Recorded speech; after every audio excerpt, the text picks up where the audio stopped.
Receiving schools, here is a reference for today's lesson. Your strand, substrand, outcome, topic, materials, and your reference.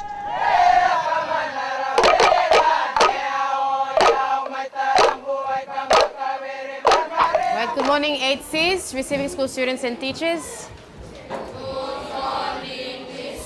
Thank you, you may sit down. All right, 8Cs and receiving students. For today's lesson, we're going to watch a DVD on culture, all right, the different cultures of the different societies in Papua New Guinea. And because we are on culture, all right, we decided to have you to watch something, okay, on culture, right, the different cultural lifestyles of the different societies in PNG. Okay, so I'd like you all to just sit down and enjoy this video.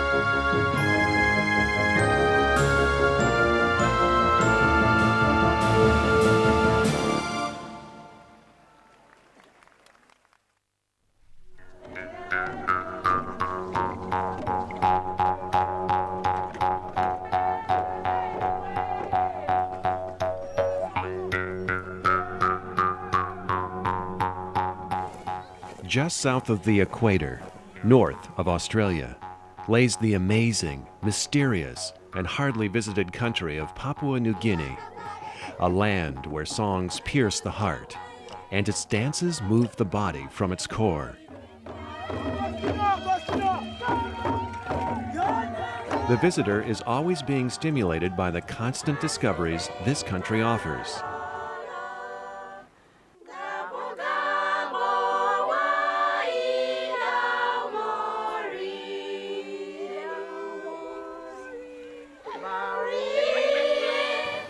This video will show how our people live.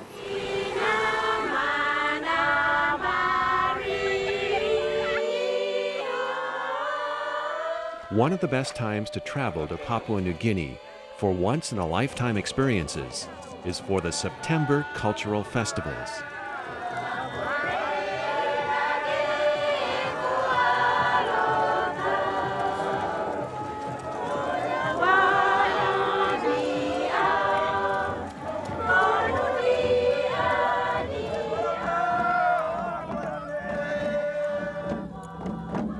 So remote, unattached, and magical this country has remained that every encounter with its inner life is a raw, new experience for the lucky explorer.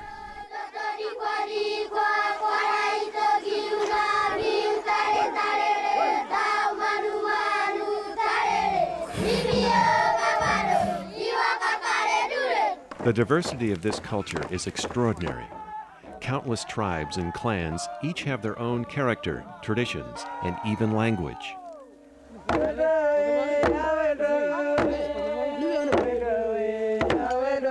Amazingly, there are over 830 distinctive languages spoken here, a third of the world's total.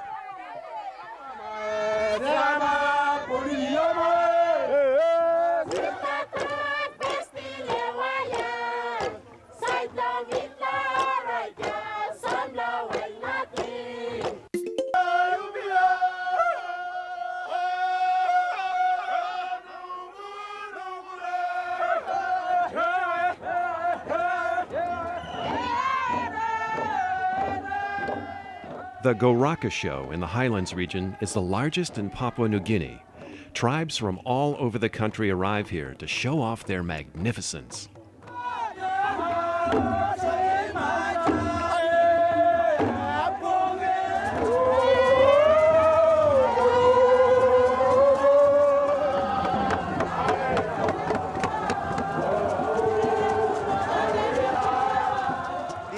Goroka Goroka Show, one of the biggest festivals in Papua New Guinea. It's a traditional sing-sings and festivals. It is hosted annually. There are 3 or 4 major shows in Papua New Guinea, and Goroka Show is one of them. It showcases the traditional cultures of the people of Papua New Guinea. And it is reflected through the customs and the cultures, the dressings that people have. And this type of dressings, the festivals they have, it is not an ordinary thing that you find everywhere on the street. It's done once a year, and where there is a festivals like marriage, sing-sing, feast, ritual ceremonies when someone is dying or is dead. Okay, this type of ceremonies we host once every year.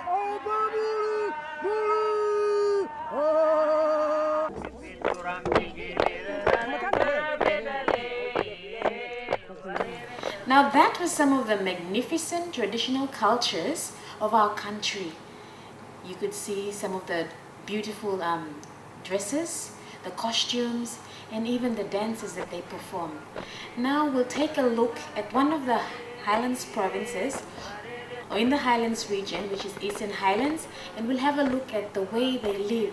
Or we'll take a look at the way they live in a subsistence way of life, or subsistence way of living.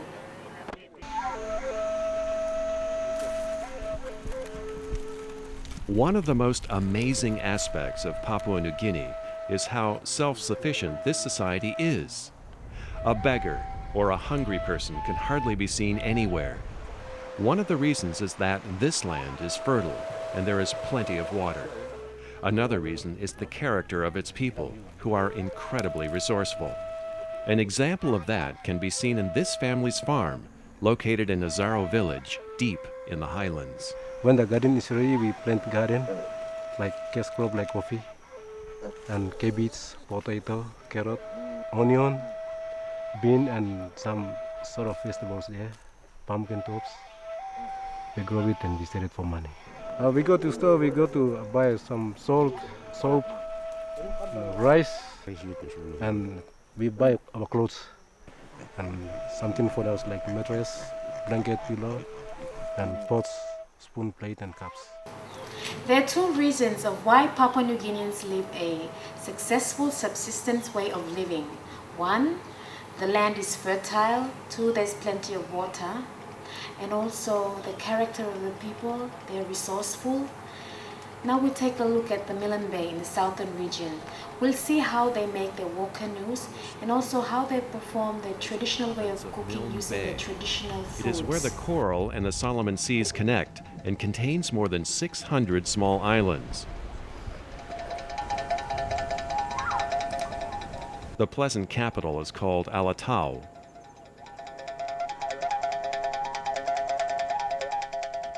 The lush rainforest is dotted with many villages. The relationship between these villages is, in a way, the theme of this festival. It is in honor of the war canoes, which were used in violent rivalries between the clans, as well as in peaceful times.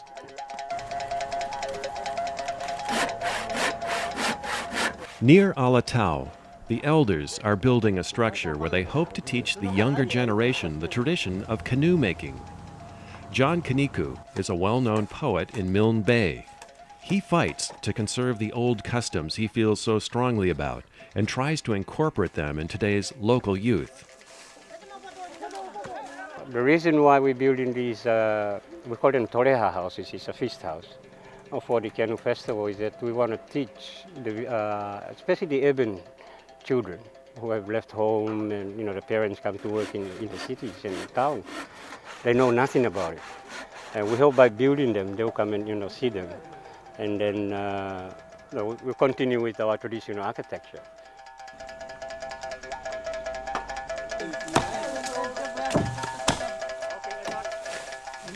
When they cut a tree, first they sit down and talk about it. And then a man goes out to select the tree. The women are not allowed to come closer to that man or to the place where the tree is. Then the man goes out one morning, chases the evil spirits away, and then he puts an X on it. So then he selects his people going to help him to cut. Only one woman is the security. No other women is allowed to go close to them. We believe that because they are witchcrafts, and they could carry message to another woman, and that could damage the tree.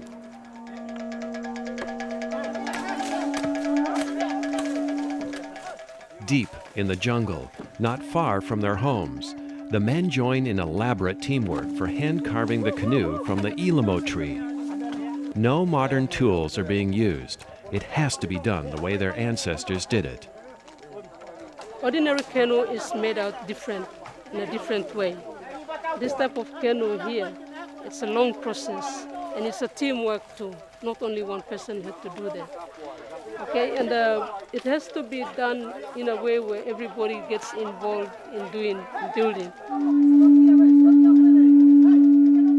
With this conch shell, we call spells, so that we put the spells inside of it, so that when we blow it, we stir the heart of people, so that they'll feel happy that this we have.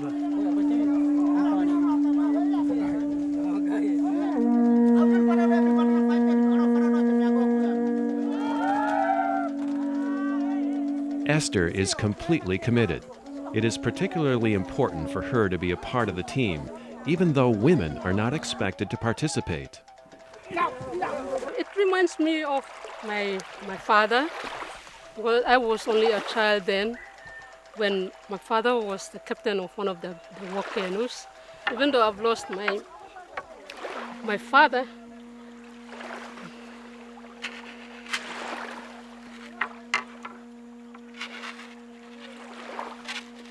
and I'll be very proud whoever uses this during this canoe festival. I'll be very proud.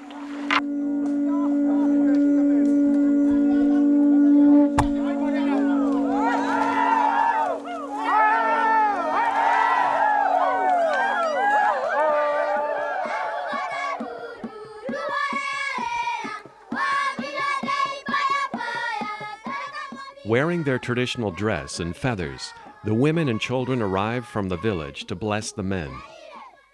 These children came here. This is their first time to see the canoe and to observe what is around here. While their parents are working here, they have to observe and see how the canoe look like.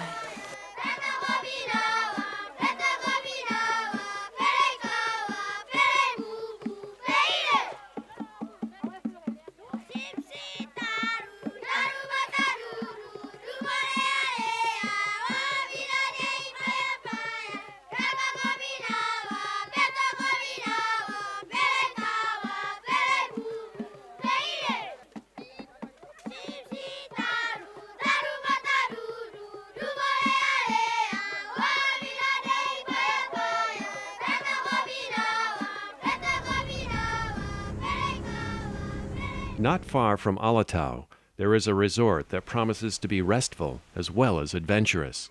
It is only accessible by boat. Pio is the co-owner of Tawali Resort. She takes her guests for trips in the neighboring villages. What we can offer here at Tawali Resort is taking people diving, snorkeling, and also we can take them to the skull caves.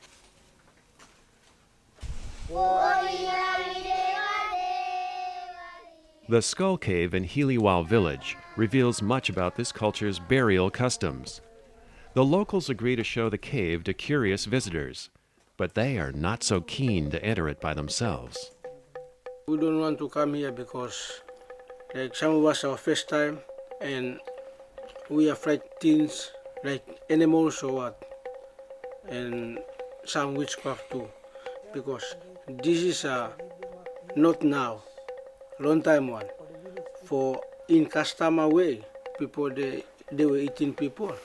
Things happen here, so we don't enter to come inside here. Dead spirits, plenty holes. We don't know, maybe inside some snakes.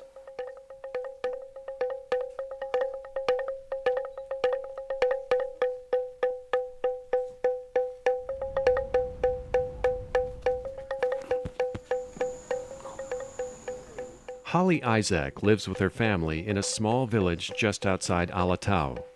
cooking in clay pots has been the traditional way of cooking in the South Pacific for thousands of years. Today, this method of cooking is still very popular and an essential part of living in Papua New Guinea. Holly shows festival's producer Segal Boujman how village-style cooking is really done. To make it soft. Can you break this? You make like a bed for it. Yes, so that when we put the food inside, the food doesn't get burnt. These are positive yams. When we plant it, they have no thorns on them. That is why we call them positive. All right, this is negative yam. When we plant them, they have thorns on them when they grow. So because they hurt when you pick it up, then that's why you call it negative yam? Yes. This negative one spears our hands. Okay. And it has thorns inside and thorns outside. I will put my salt ready. So when it's boiling, the salt is already going into every food.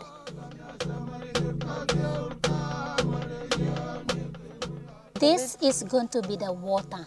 I won't pour water inside. I will pour water into the coconut and then we will squeeze.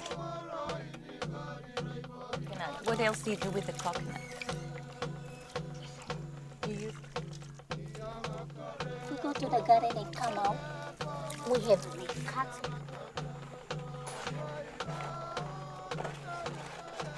So when it's boiling, then not really boiled, half boiled, I will remove it and then put the sago inside.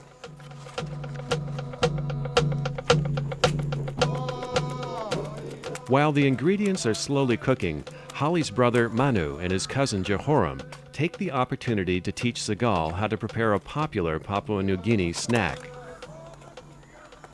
We're making a fire from coconut shells, and after we make the fire and we bend the coconut shells into ash, we get the banana and then we put it on top.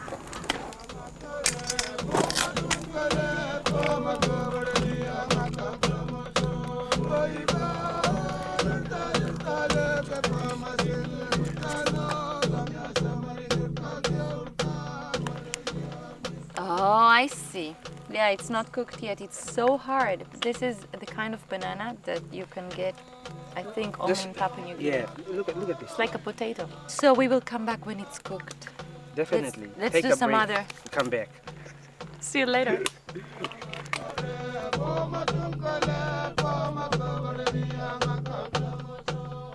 This is the sago from a tree. It's a palm.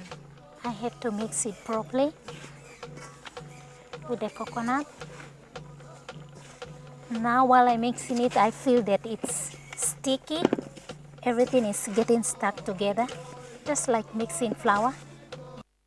And then I'm going to make small balls.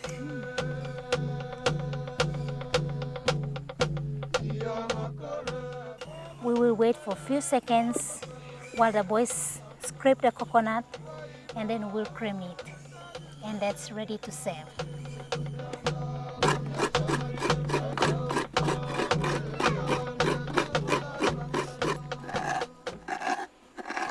Yeah, it's pretty much done by 7 o'clock the way you're going. You need to speed up, you know?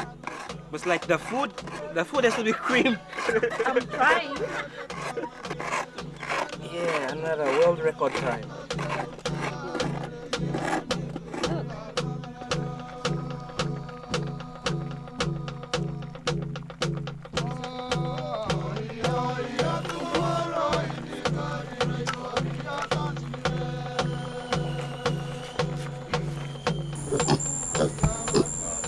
Pigs have different meanings in societies around the world. In Papua New Guinea, their importance is so high, it determines social status. Pig is used in special occasions, and for us to, when we live like this and there's bad weather, then we feel like killing pig and eating it, or bad weather, where there's no way to get us food or money, then we kill this to go and sell it at the market to earn money. So pig is something like an important animal to us. But to our culture, if we have big gardens and we have pig, then we are somebody big in our village.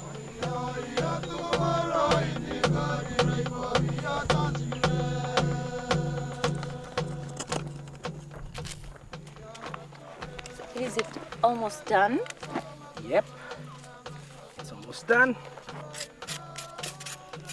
Really scrape the black surface off, and then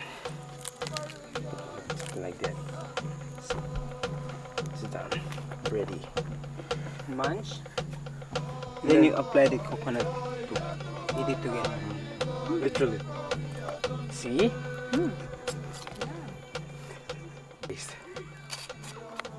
It's a good combination together because the coconut is oily.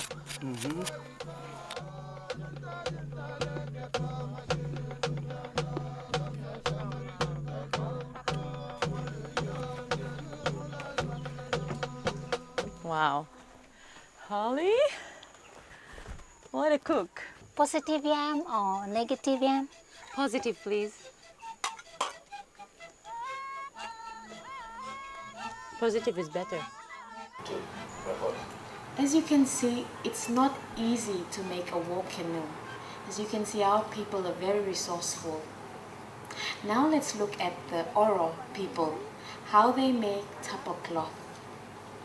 Everything with coconut is so good. Even the banana. Okay, enough. But you need some more. Now I want bananas.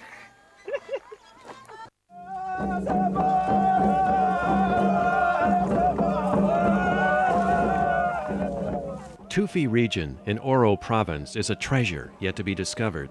It is only accessible by sea or air. An hour plane ride from Port Moresby, this location is thriving with small, picturesque villages, beautiful fjords, and stunning views.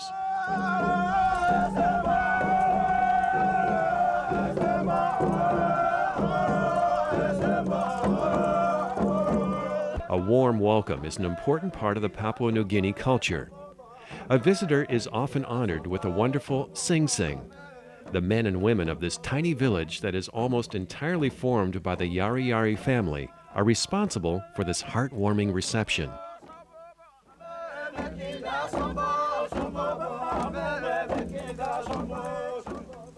Trees have multi-functions here, like making a net which is used for hunting from the bark of the pendana tree. And that's the beginning of making pig net. That's we are preparing the string, extracting the better string fiber out of the root.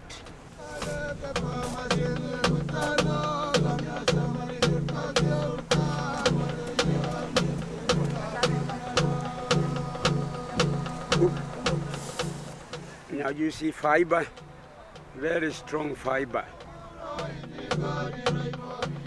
Okay, like this, we make it through and make many of these. And we dry them.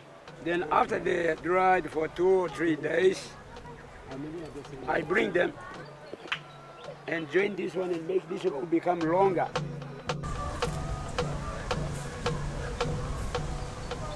For hunting, for pig net, all this is done in the night, not daytime.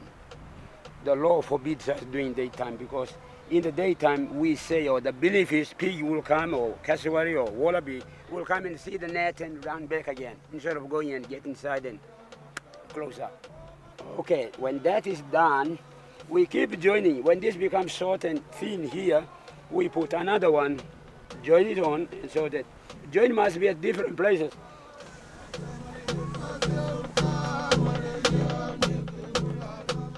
An old tradition that has remained is chanting and singing for good hunting.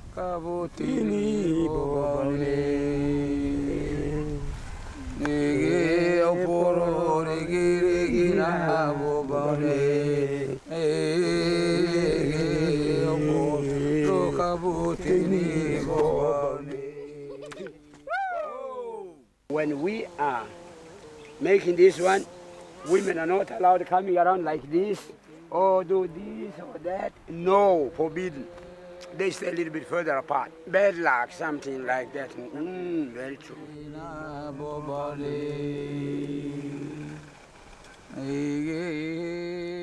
This village also specializes in drawing on tapa cloth. Is this design typical of this area? Yeah, it's from Tofia. Those are the S's. It's but another black is different mud. It's stay in the river. Then we mix with the S's. here comes the red. Comes the second for the painting. It's from the bark of the tree and mixed with leaf, tree leaf.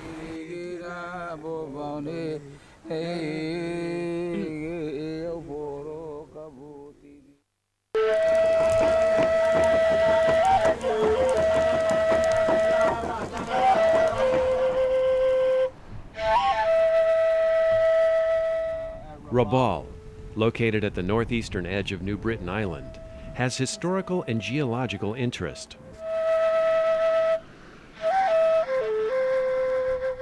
Locals have felt the rage of its volcanoes as recent as 1994.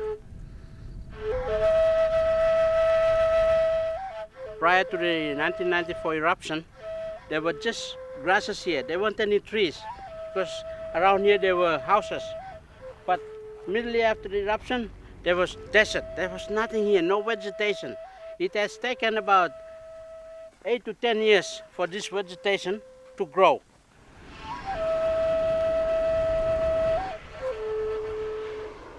My house was right here.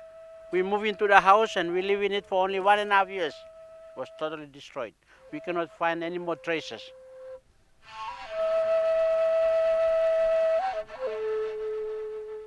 Historically, the first known eruption was in 1878.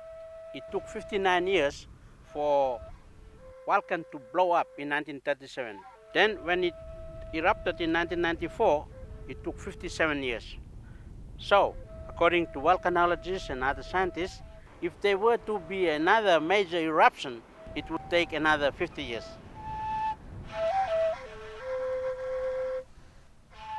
Rabaul was a major harbor during World War II.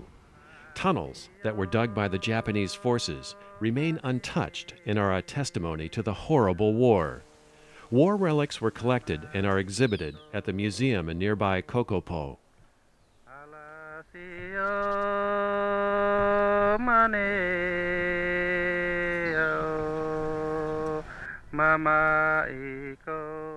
The Japanese knew that Papua New Guinea was a strategic military and naval location as a stepping stone to other Pacific islands and to Australia. This is the Japanese tunnel which was used during World War II. In this tunnel, we have 5 Japanese barges. These barges were used in Rabaul to load submarines and related submarine vessels with cargo.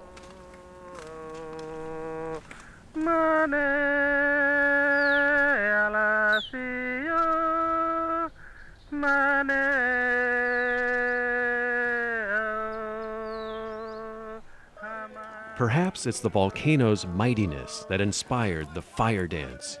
Masked men converse seductively with flames and burning hot coals, pounding ferociously with the sticks while dancers jump into the fire, challenging their endurance as part of a secret ritual. The Banning is one of the 5th ethnic groups in East New Britain, and they are the original inhabitants of East New Britain. This dance is unique in the whole of Papua New Guinea. There aren't any other groups that dance in the fire except for the Bannings. It indicates the power of man and heroism.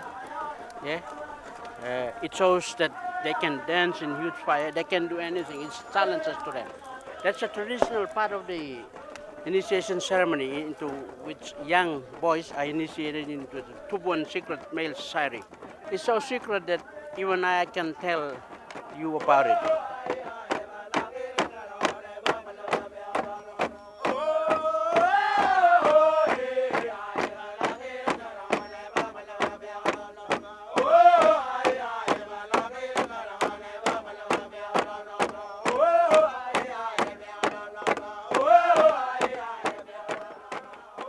From fiery Rabaul to Tufi's water treasures, from Goroka Highlands' fertile grounds to the cultural variety of Port Moresby.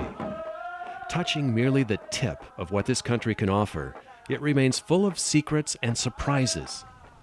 In Papua New Guinea, it is common to say, expect the unexpected.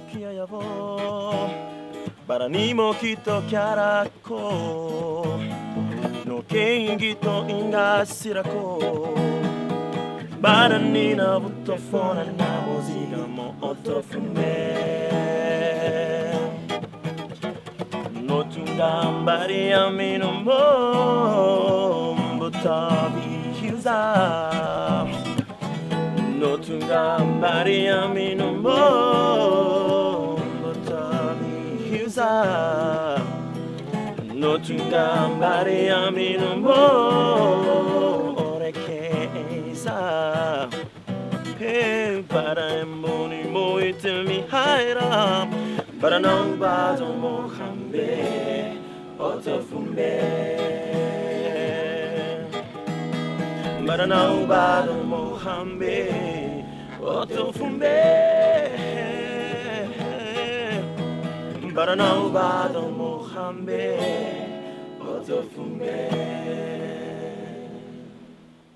8Cs and receiving students, the video or the, what will we say? Video?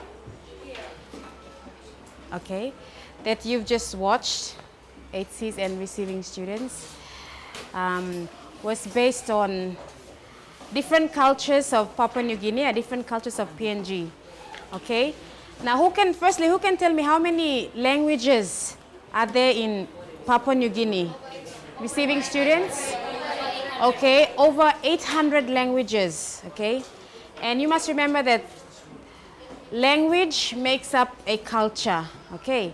So like if there's over 800 languages and over 800 cultures, okay, different cultures. Now like you watched from the tape or from the video, you saw so many different cultures, different dances, their dresses, and so forth, huh? And the way they live, the way the people live, the way they do things, the way they behave. Okay? That's one thing unique about our country, right? And not forgetting, 8Cs and receiving students, that language. Language is the most important thing about culture. All right? So, and also, some of you sitting down here and also receiving students, maybe some of you don't even know your language. Okay, if you don't know your language, you have to start learning your language now because it's very important, okay? Remember, language makes up culture. Okay. And culture makes up a what? Language makes up culture. Culture makes up, can somebody? Okay, yes, society, country, or nation. You see? Okay. So that's one thing wonderful about our country, PNG. Different cultures. Okay, that brings us to the end of our lesson. Thank you very much. Okay, our key phrase for today's lesson, language. Good morning, 8Cs and receiving students, and thank you for listening and watching.